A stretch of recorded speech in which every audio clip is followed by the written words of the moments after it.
Hey guys, how's it going? It's Al, just dropping by. In the off season, we're going to talk about how to be successful as a content creator in 2021. I've got two guys who are successful content creators on multiple different platforms. This is not Twitch specific, YouTube specific, micro content specific. This is just things that we've done in the past, and they're going to try and help me be a better content creator since I'm such a terrible streamer and terrible YouTuber that I've brought two successful people on. Right over here to my left is Joe Holka. Go give him a subscription on his YouTube page. And right down here is Peter Overzet. Go subscribe to his YouTube page as well. Guys, how are you doing today?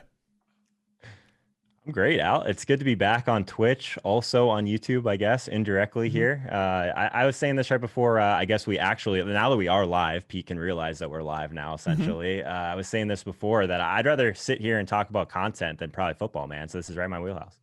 Yeah, I love talking about the business side of things, but obviously during football season, there's just no time. So now we have this 7-8 month period with very little football content to talk about until like pro days and draft day and everything else after that, and best ball content in May and everything else when everybody doesn't want to read or hear about or watch best ball content. Pete, you blew up this year on YouTube. Your channel went, how many subscribers do you have now? You went over 1,000. You went over your 4,000 views. I'm close to 5,500. Yeah, you got a few thousand subscribers now. You were under 1,000 subscribers before the season. You had a massive season this year. He started caring for the first time ever. He started caring about his YouTube channel. It's true. Yeah. I mean, I was talking with Joe and the line movement guys, Jordan over there back in August. I had like duplicated thumbnails. I wasn't doing any of that. Didn't even know what a tag was on there. I wouldn't set in screen. I was doing nothing. Just literally pushing it from StreamYard and just being done with it. And then Joe kind of like I was a puppet, kind of held me up and just started slapping me around. Like, what are you doing, Peter? No, this is a good talking point, Pete, because like he mentions Jordan Fiegelman. He's our media director at Line Movement. Just a massive impact on our site, on my content, like my whole journey, basically, since I started doing video. But like the one thing that's really nice about Jordan is he is not scared to tell me when I'm doing something poorly, something wrong, something bad. And he's normally right. So I've been really leaning on him heavily. He's kind of started to do the same thing to Peter. And that's why Peter's been growing, because he listens to people that aren't just going to tell him what he wants to hear. So there's value in that for sure. See, and that was the first mistake that I made on YouTube when I started doing YouTube stuff. And I forget exactly when, I think it was like 2017. And I started on Twitch, right? That was where I started. And I had to spend a lot of time educating the daily fantasy universe about what Twitch was. And it's okay to watch somebody streaming on that site as opposed to watching it on, I was on Roto Grinders or wherever else at the time. It's okay to watch something on this other site. So educating people, well, what is Twitch? I don't have Twitch. I'm like, you don't have a web browser? It's just a vehicle to watch videos. So building an audience there and getting a sub button and all those things was very important to me. And then I viewed YouTube as a secondary thing, and that was a big mistake for me. So for me, platform choice is a big key, whether you're going to stream on Twitch or on YouTube or Facebook, which is now putting a lot of effort and assets into their streaming platform, whether it's for gaming or otherwise, and whether you're going to convert something into a podcast. I'm a one-man band for the most part. I'm trying to build out a team around me to do graphic design and to do thumbnails and stuff like that for Twitch and for everything else. But like, I still don't have an editor, so I'm my own editor, so I don't have a time to do an audio version of all the stuff. And I probably should, because like, you started a podcast this year. It's basically your shows and you just make them into podcast form, right, Joe? Yep. It's mostly the segments. So one of the things that I changed is somewhat similar to you, Al, is like I'm doing like a 2.5 hour live stream like 3 or 4 times a week, and I'm cutting them into like anywhere from 15 to 20 minute segments with my guests. So I usually upload a couple segments at a time to podcast form, but I'm with you. It's definitely an extra step. That's not the most fun thing in the world to do yourself. Yeah. And like for me, the other problem is I've got 2 small humans that I made. So being a one-man band with a couple of small humans that you've made is very difficult. Now, one of the things that people don't know, I think, about you, Peter, is how much work you actually do, right? Because like, you used to be a comedian, yes or no? Or you just did comedy from time to I time. just did comedy. You Yeah. just did, you're a funny guy and you did comedy from time to time. But like, and so that comes through in your content that you put out. But it feels like most people that view your stuff don't realize that there have to be so many hours that go into everything you do, like your newsletter that you write, your and you write that for what? For Fantasy Life? Yep, with Matthew Berry. Yeah. Nice name drop there. Yeah, is that good? And the fleeting and Fantasy Mensa and your own YouTube content and everything else, like you're constantly recording something. It seems like you must be on, like your red light on your camera has to be worn out from being on 8 to 10 hours a day during football season. No? Yeah. I mean, this was a unique year from when coronavirus hit and I started working from home for my day job. And, you know, the one things, you know, that I can't do when I'm in the office at work is I can't record videos. I can't edit stuff. And now I was able to spread out all of my work over the course of the day and fit that stuff in. And I just kind of took the opportunity to be like, I'm just going to go all in on this, just going to make a ton of stuff, see what I like, see who I like working with, see what sticks, see what doesn't. And again, I don't have kids. Like I have no idea how you're able to manage that kind of work when you have a family to take care of. So I was just like, someday I am going to have kids. You know, my wife's probably hearing me and she's like, you damn straight we are. And so I know these days of being able to just spend a lot of time making content and get drunk doing shows at night, like those days are going to come to an end at some point. So I was just kind of, you know, carpe diem, let's roll with it. And, but I know Joe said he was been feeling burned out. I've been feeling a little burned out. And now it's like, now I'm ready to pull back and then now focus on what are the things I actually really enjoy now that I've tried a bunch of stuff. So like I've been grinding at the content stuff for 3 years on my own. Like this is something that all three of us have kind of done differently. So like I started at Roto Grinders and I went to, I started Daily Fantasy Bootcamp, went from there. I was at ESPN and I've been at ESPN since 2015. Doing daily fantasy content. And then in 2016, 17, I started doing my own Twitch and YouTube stuff. So for the past 4 or 5 years, I've been doing this constant grind and it's grown season over season. With like the first year was like, okay, I think I started on Facebook in 2016. I would do a Friday show on Facebook, the same show I do on Twitch every Friday where I talk for an hour and take questions. I would just do that on Facebook because I was told at the time that Facebook was where you needed to go and grow your audience. And the best way to grow your audience was through their live video streaming. My biggest regret is not starting on YouTube in like 2013, which is a whole other question. And I have to bring like the fantasy footballers on here to talk to them about that because they crushed it starting there back then. So yeah, it does get really tiring. Like by the end of the season, you're just spent, you're worn out. You've done nothing but create content constantly for 60, 80 hours a week. You mentioned, how do I do it with a family with kids? It's like, that's why I start streaming at 9 a.m. my time, drop the kids off at school at 8:15, come home, do a little pre-show work, get on stream until 11:30, almost 12, cut video until 2:30, 3 o'clock, and then the kids come home and now I'm dad again. You know, it's like I have to consolidate all that work into while they're off at school. And like my numbers might be better if I stream, the live streaming numbers might be better if I streamed at night, but that's not an option for me, right? But that's where YouTube comes in. So I wanted to talk, and I know that Joe has a lot to say here on this. So like I said, I've been streaming on Twitch for a while.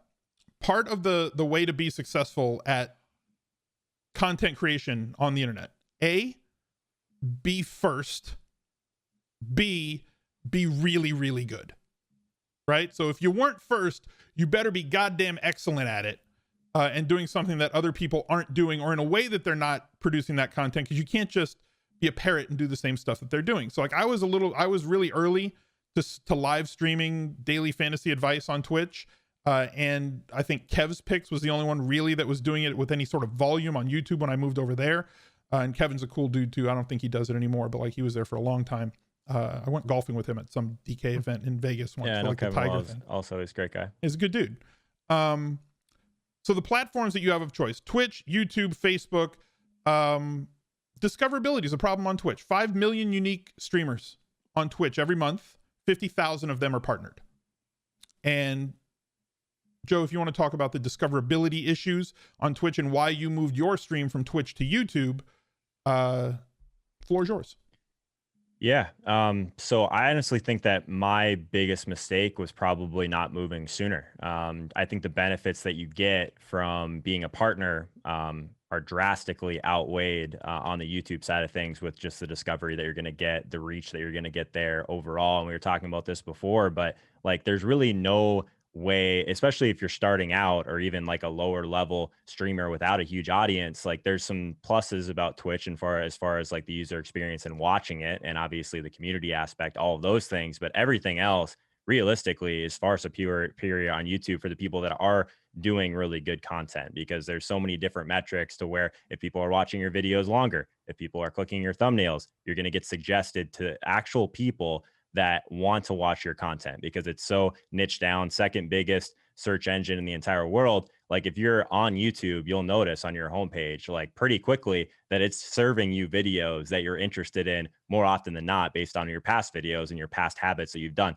Twitch doesn't have any of that, right? So if you're sitting here, there's a lot of different ways that you can use Twitch, of course, as Al's using it a completely different way than someone like Tim the Tatman's using it, right? Like there's all these different types of things, but also if you're trying to get to the top of a list, whether it's the fantasy sports list or the Valorant list, whatever it is in gaming, you better be damn good or you better have a huge audience, or else no one is going to find you. No one's going to go to page Mm-hmm. 7 and find you, right? So there's definitely some pluses with Twitch. I just don't think there's really anything that YouTube can't do for you. Also, if you're a partner, you're exclusive. You can only stream on Twitch. That's a huge problem, in my opinion, right? So, like last year, in order to move over, like I had a reasonable Twitch audience that followed me from Twitch over to YouTube. So I restreamed for the entire NFL season to Twitter and to YouTube and to Twitch, just to hopefully move everyone over to the platform that I'm prioritizing. And that's number one, always going to be YouTube unless something drastically changes. Next year, I'll probably be exclusively on YouTube. And Peter has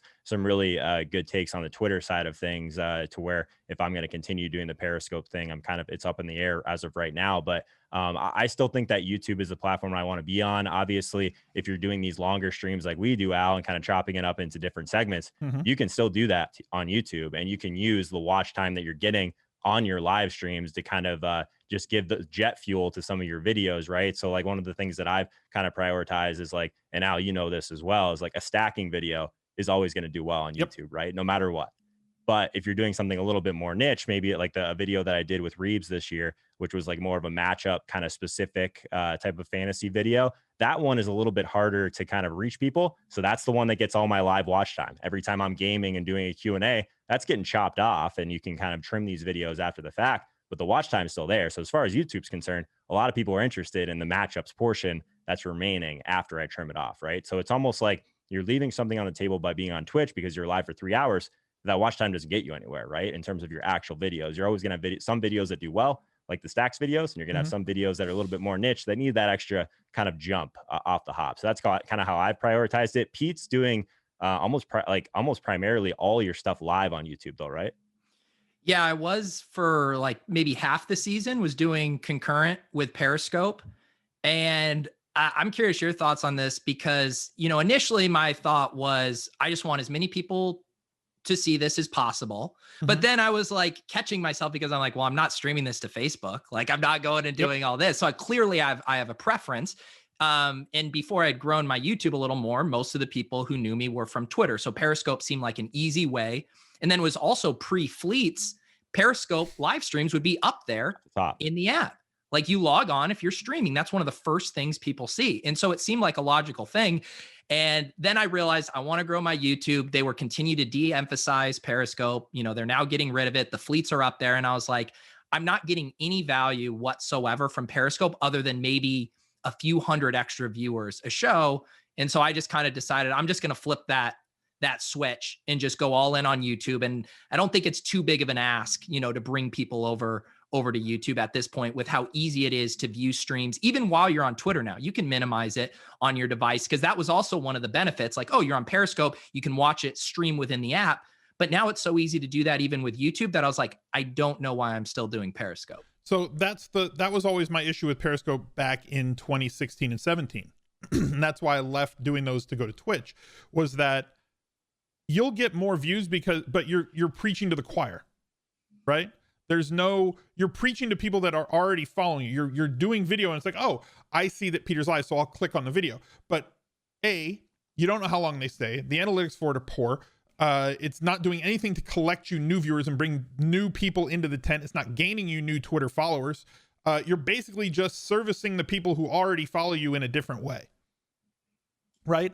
When you could be doing that better. And at the time when I started streaming on Twitch, there was no live streaming option on YouTube. That was not a thing yet. They built that in a year and a half after I started streaming on Twitch.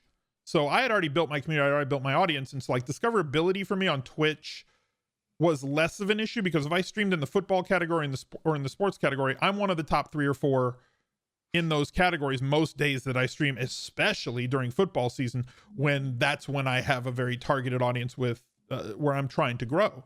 So anybody looking in sports, it's like, okay, so there's the show that they put on the front page with Long, who gets like 30,000 concurrent viewers. And then there's like me.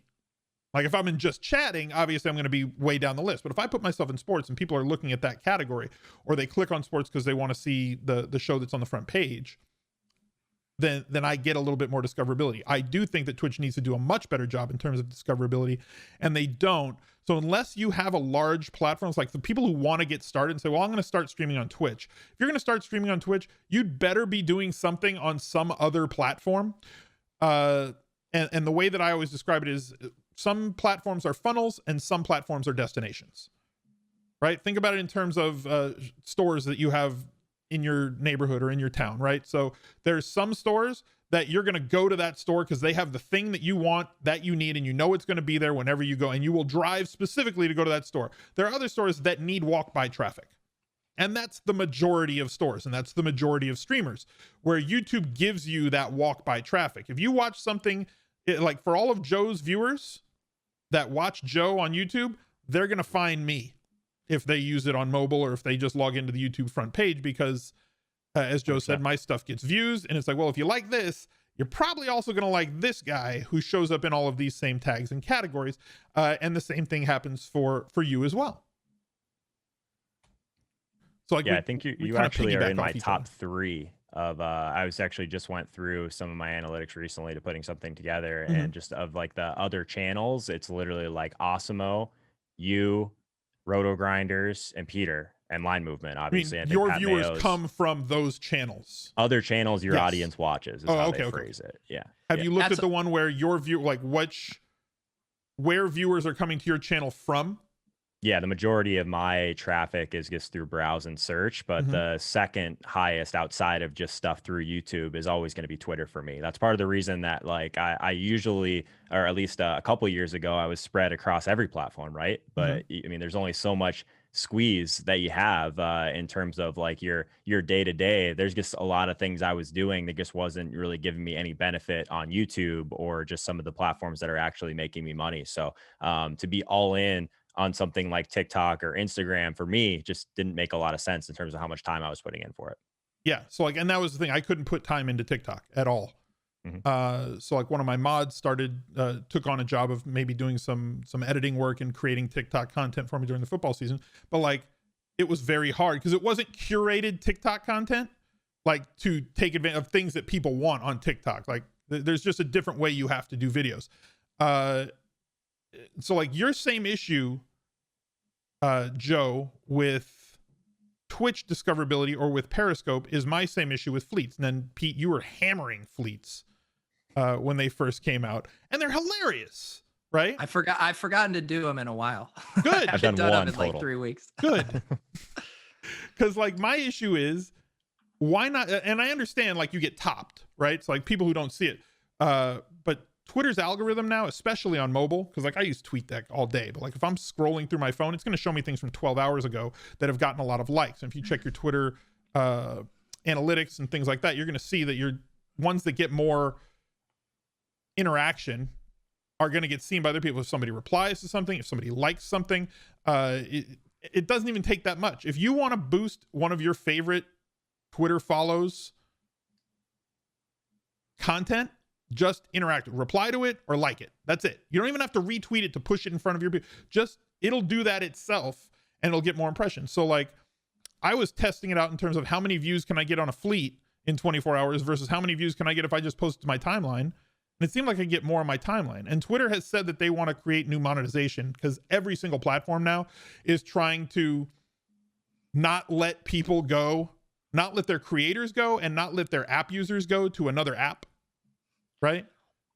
Well, So one they want to thing encompass everything on their own app. So like YouTube's doing the same things with shorts and with stories and with the polls. They're trying to be your one-stop shop for all social networks in one place.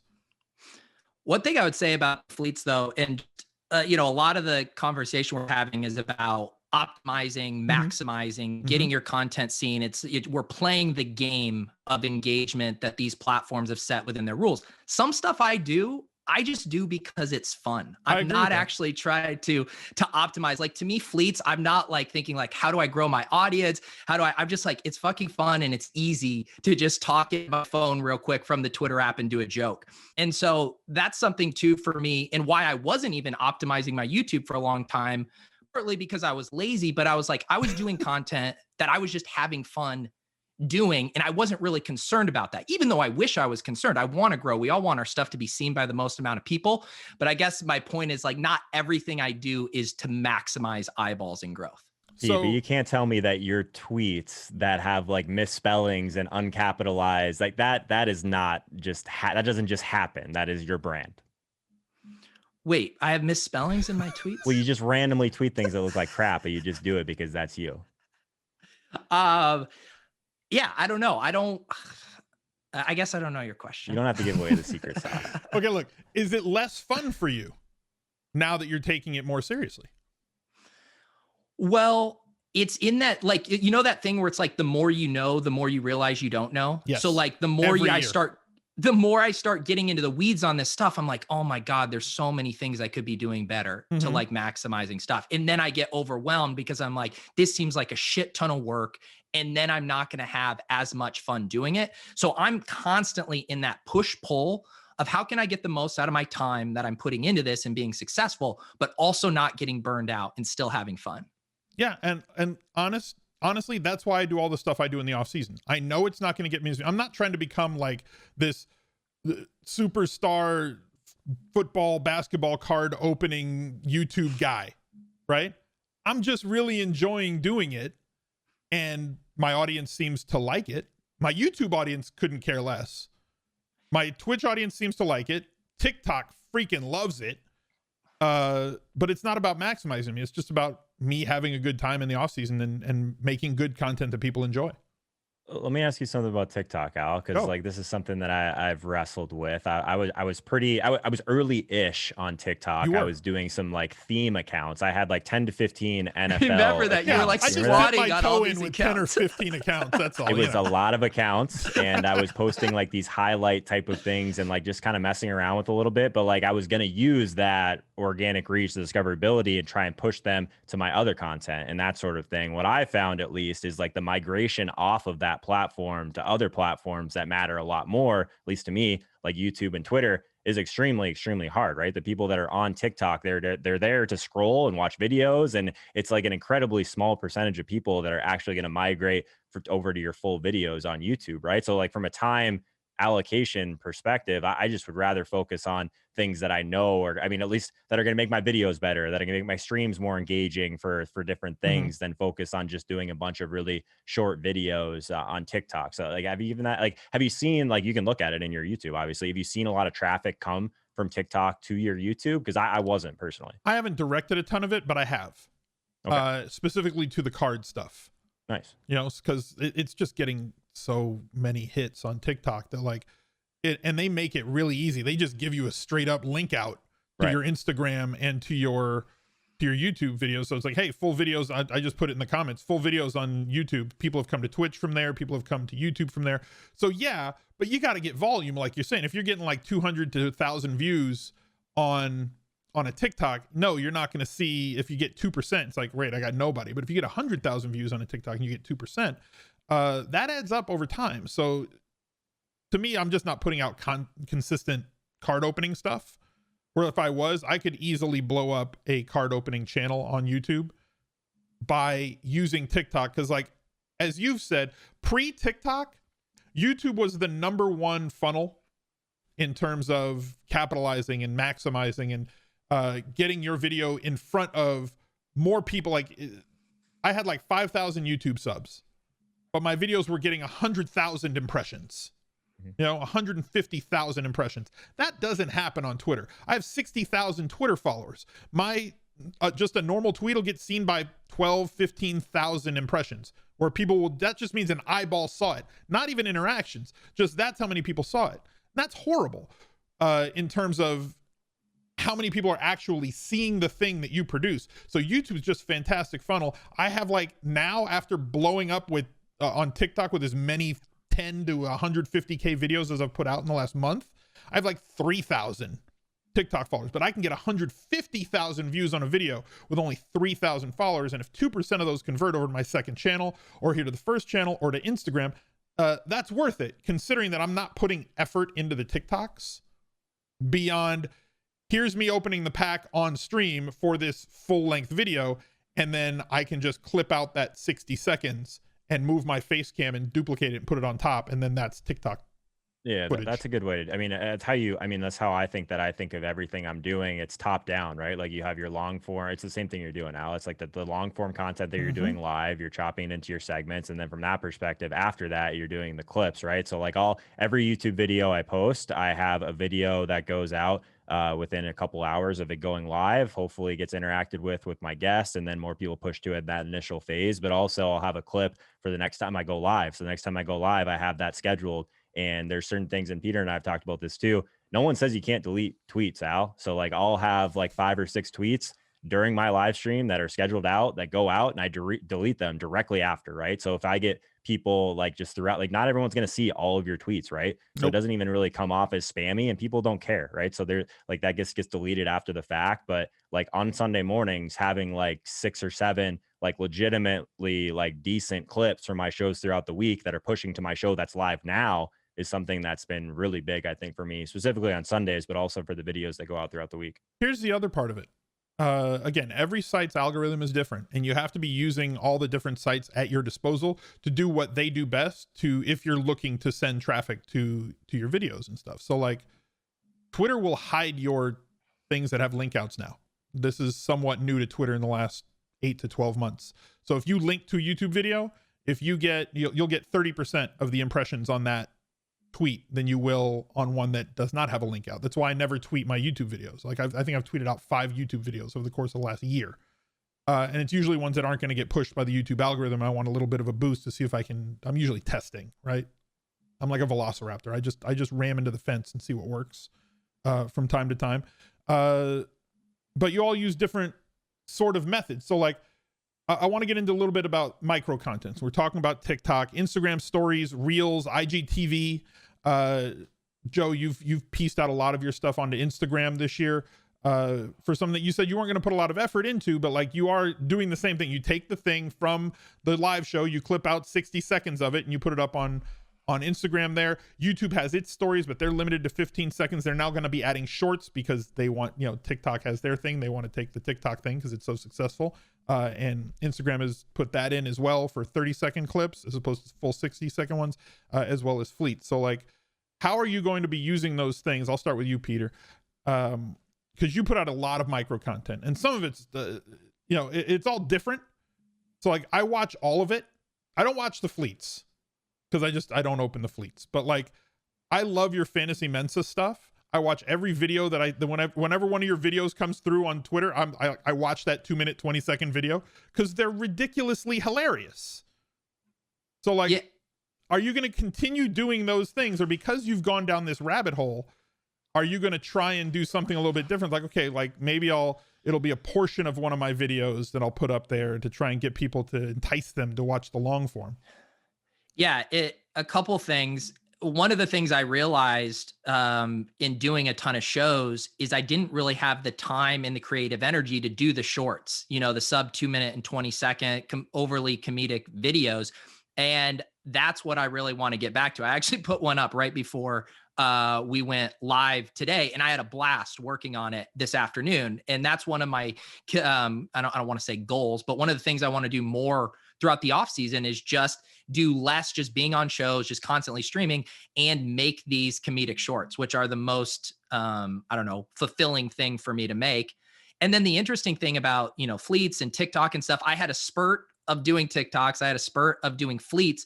And I noticed two things happen to me. One, I'm like, I generally will funnel like a lot of ideas through that prism. So when I was in fleet mode, it was just like, oh, when I have a random idea, I'm like, oh, this could be a fleet. Oh, this could be a fleet, and I just am generating or directing all my energy to that specific format.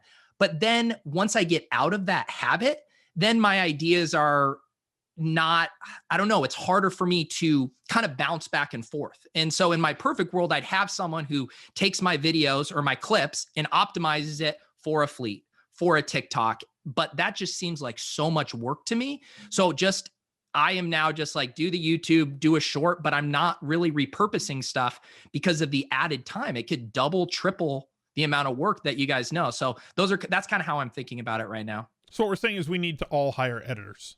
I wish I could afford an editor. I need like 5-6 hours a day. See, and for me, I need my little content business to be self-contained. Like, I can afford to just go hire one, but like, I don't want to spend more than I'm making on this venture. Yeah. Right. So like, I have to generate enough income through Twitch and through YouTube ad revenue and partnerships and sponsorship deals, which we'll get to in just a bit, to be able to afford the things. Like, I'm at the point where like, I pay my mods, I pay my art people, and I want to hire an editor eventually when I get to that point, because kind of like Joe said, he doesn't know how I do it. Like, I'm running out of time during the football season with all the different editing and micro content on top of YouTube content, on top of being the guy with the red light on when you're on the air. So just being able to be the guy on the air and then have somebody curate all of that other content specifically for every social media site, whether it's for the main full video on YouTube or whether it's for micro content to guide and direct traffic, that's the other part. Joe, how are you going to be using micro content in 2021, or are you going to be using micro content in 21 to direct traffic, or do you think that it's not all that useful? It's just kind of there to fill space.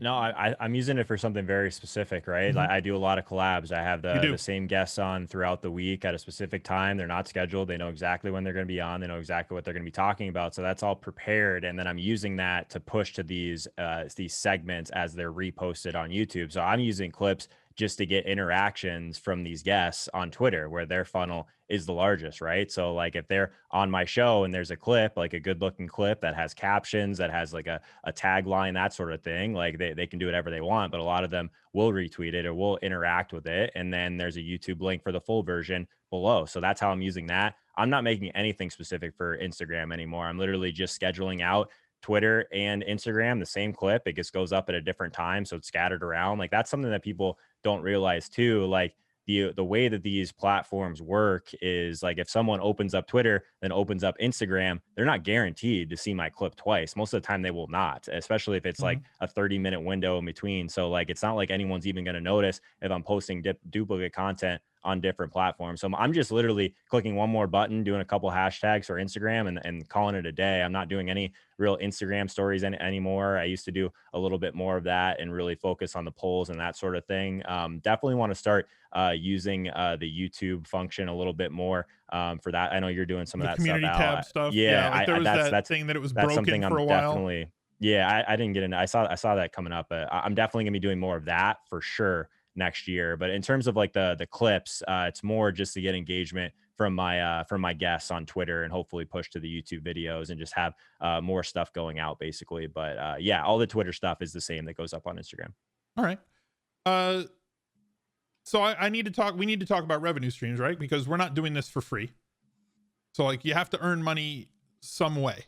So there's a few ways to go about it. Obviously, if you're creating content for a site, because like a lot of people have asked me over the last few years, how do I start creating fantasy football content? I really want to do fantasy football content. How do I get into? I was like, well, just do it. Like, it's we're at that point in history where like there is absolutely no barrier.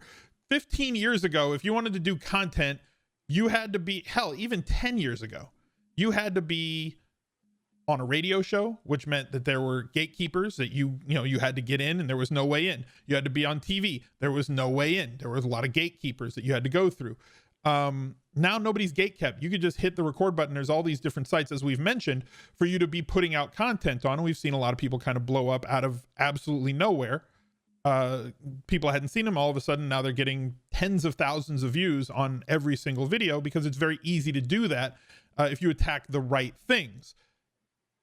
To me, as you said earlier, Joe, Twitch wasn't great for you monetarily, because Twitch, you rely on subs, you rely possibly on donations, Twitch bits, whatever. Those same things exist on most other platforms. Facebook has stars, and YouTube has super chats and whatever else. Very similar to Twitch bits on their platform. But those aren't really scalable. And I'm sure that somebody's going to tell me, well, you know, this streamer, this 1%, not even 1%, right? As I said before, 5 million people stream every single month. Unique people stream every single month on Twitch. 50,000 of those are partnered. How many of those do you think average 100 concurrent viewers? How many of those do you think average 500 concurrent viewers? Those aren't even massive numbers, right? As opposed to like the Tim the Tapmans and the Shrouds and who, you know, XQC, who get 30, 50,000 concurrent viewers at a time, or Ninja. Like, you can't compare the average streamer to these one of 50 who are at the top of the revenue stream and the top of the funnel, so to speak. So finding other affiliate or brand deals, which is something that I kind of want to talk about, because in the fantasy football space, we all work on affiliate, right? No matter where you're directing traffic, it's usually an affiliate deal. It's never just a straight up sponsorship. But sponsorship is, I think, where things are going to go, these big brand deals. And that's where I was in 2016 or 2015 with Daily Fantasy Bootcamp. But then the New York Times article kind of put that to rest for a while, where we had deals with like AT&T and Uber and Panini, Panera Bread, and these other national companies, and Pepsi Cola, and those all disappeared after, I don't want to say the thing, but Gate, right?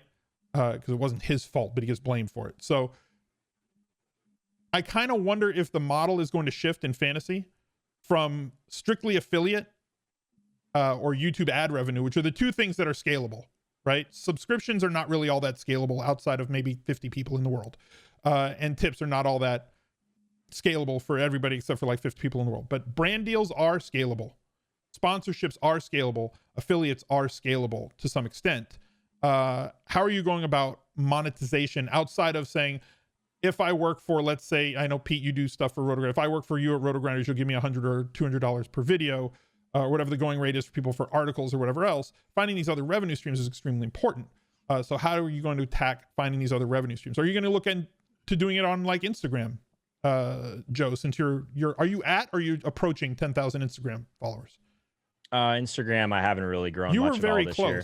You were Yeah, I close think to I'm that like 10K. at 70, like a little over 7K, something Okay. like that. I'm in a little bit of a slightly different position than Pete in some ways. Obviously, like Line Movement is a part of a public company, like an overarching public company that has a sports book. So I'm only able to do certain things in regulated markets, but also like I'm incentivized, obviously, with equity in that company to push as much traffic as possible to Line Movement, right? So there's certain things like Line Movement was my presenting sponsor, quote unquote, right? To try and get more awareness to the content that we're doing on that platform.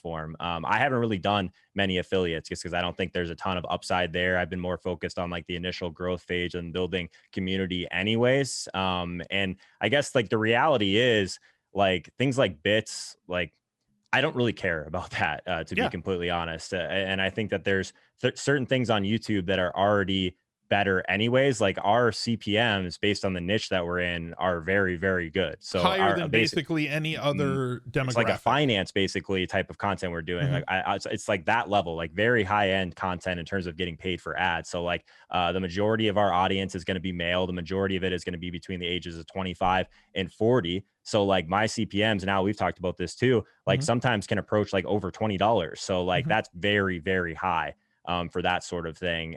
So there's that part of it, but also like YouTube isn't just going to completely just keep funneling ads. Like there's a quota of watch time before they serve you something else. And sometimes they'll be instantly skippable. Sometimes there'll be something that just pops up at your screen that you can X out. It's a pre-roll, whatever it is. People don't care about that stuff anymore. Right. So like Twitch, like they're literally giving you like these forcible ads in the beginning. And any one of your audience can, I guess, tell me if I'm wrong here. But like, if you're clicking on a streamer and you get one of those 30-second ads that you can't skip, I'm just going to another streamer. I'm not watching. You're that, losing right? people. So, No, there's a bounce rate there. That's a problem. Yeah, but YouTube doesn't have that. No, they don't have that. Well, no, they do have that, but a lot of them are skippable. Some people put non-skippable ads. What I want to see, at least for Pete's sake, to be very honest with you, because he does put out a lot of Twitter content, I think this would help. With all this new monetization that Jack and Twitter is saying that they're going to push into Twitter to try and make it competitive from an app-to-app circumstance, is that media studio where you can get ads on your, like they'll give you pre-roll ads on your curated Twitter content. So do you think, Pete, that would affect the way that you do things if Twitter added the ability for you to monetize your Twitter video? Yeah, I mean, I'll say right at the top, I've been awful at monetization. You know, for a long time, I was just, getting money per show, per podcast, per video from sites. And now that I do have the YouTube, I finally turned on ads. In my head, I was like, oh, I think ads kill channels.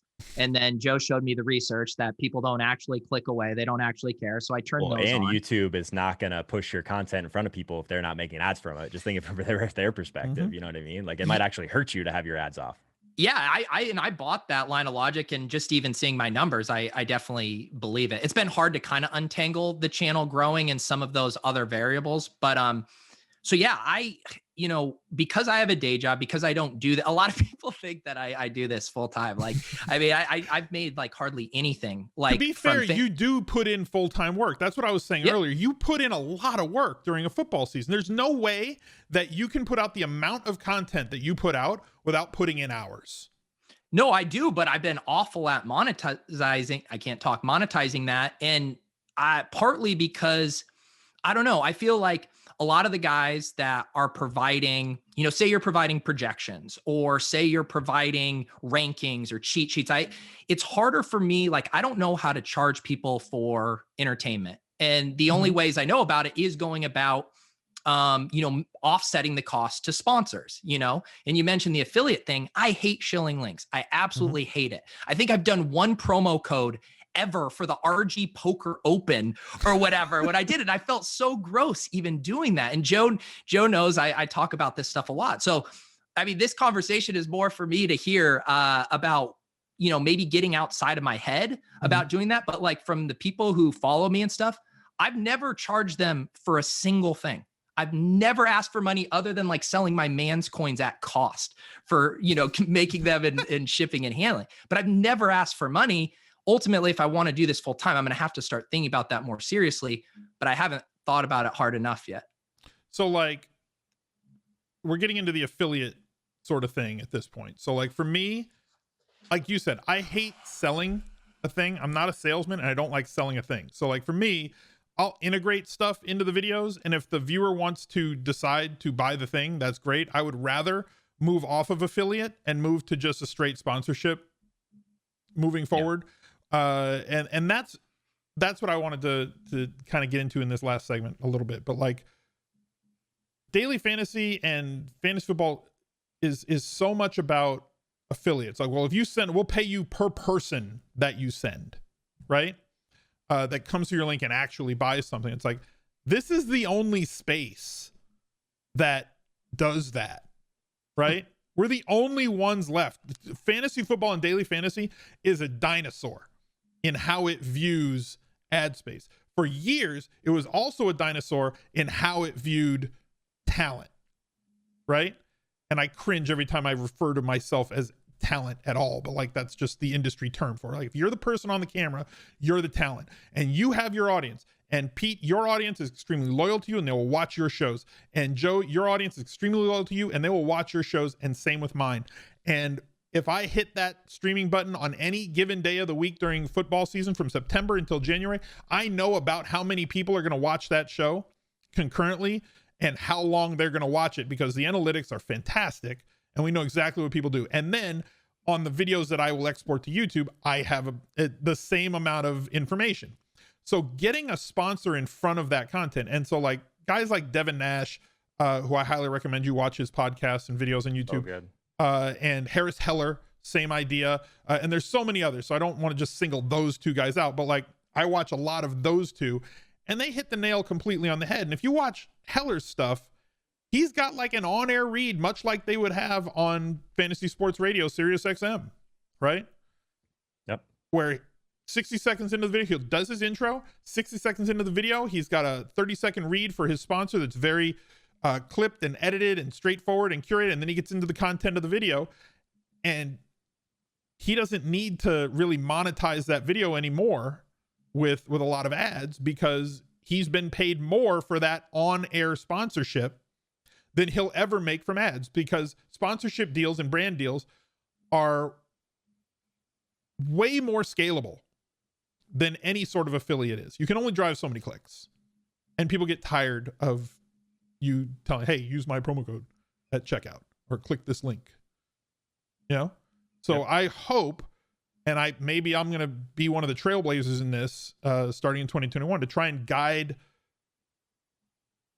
the people that want their stuff promoted to go full sponsorship instead of the affiliate route. Cause I think that we're, as an industry, we're an absolute dinosaur in terms of there's definitely some people that have been doing, and by the way, I love Harris Heller, and Devin Nash is someone that I put Peter on halfway through this year, and I know Peter likes him as well. But I think there's a few people that have done it really well. Like Pat Mayo has been doing his, obviously he's with DraftKings, but he has presenting sponsors. He has other sponsorships he's done on his podcast specifically. Nick Ercolano has a pretty large YouTube following, who I think is very, very good and very good at marketing. He's done some deals that have been CPM based that are not affiliate based. So like for every 1,000 views, he gets paid X amount, similar to what YouTube is giving us for ads. So you could do something like that. I just tend to think that these affiliate deals, you're helping them a lot more than it's helping you. So I would just rather not do them unless I think it's going to make a huge difference in kind of my bottom line, which most of the time, at least right now, I don't know if it would personally. So I have a show it to him problem,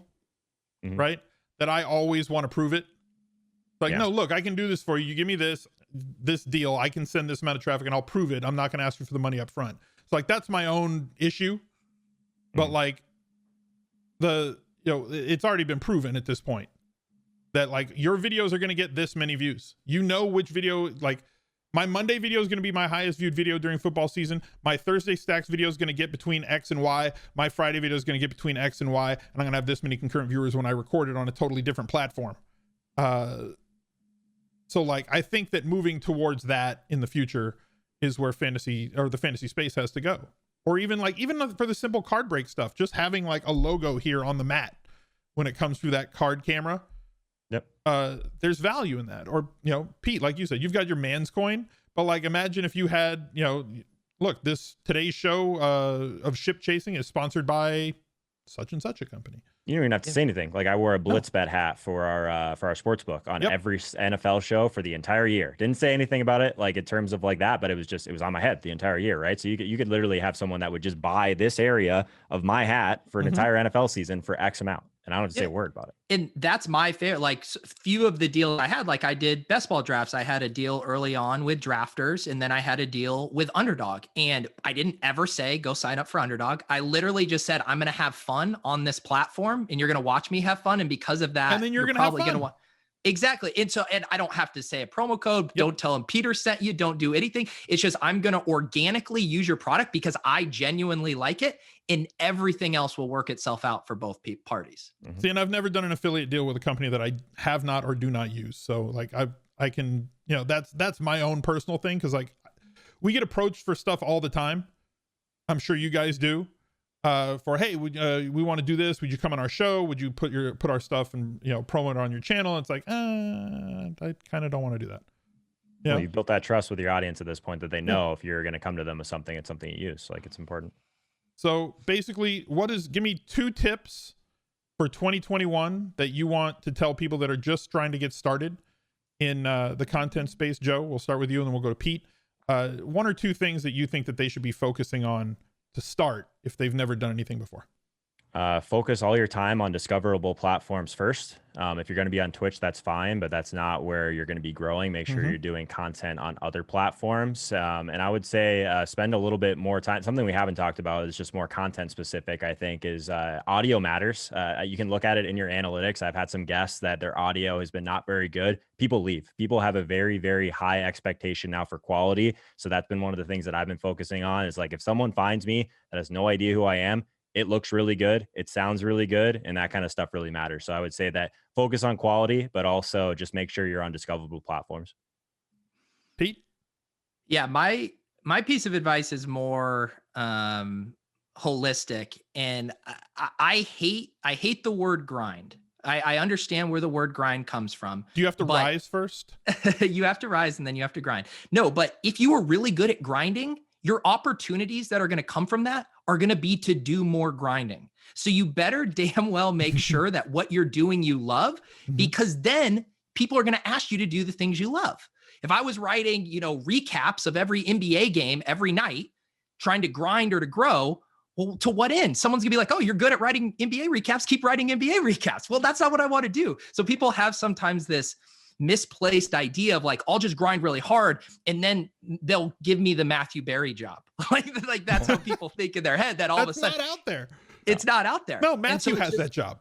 Exactly. And so my thing is like, I legit do only stuff that I enjoy doing, stuff that I would do for free. And then when people come and want to pay me to do those things or to work with me, that's just the bonus, because I was going to do that for free anyways. And so just make sure that whatever you're doing is sustainable and you enjoy it, because you will burn out, or someone will just pay you to keep doing the thing that feels like a grind.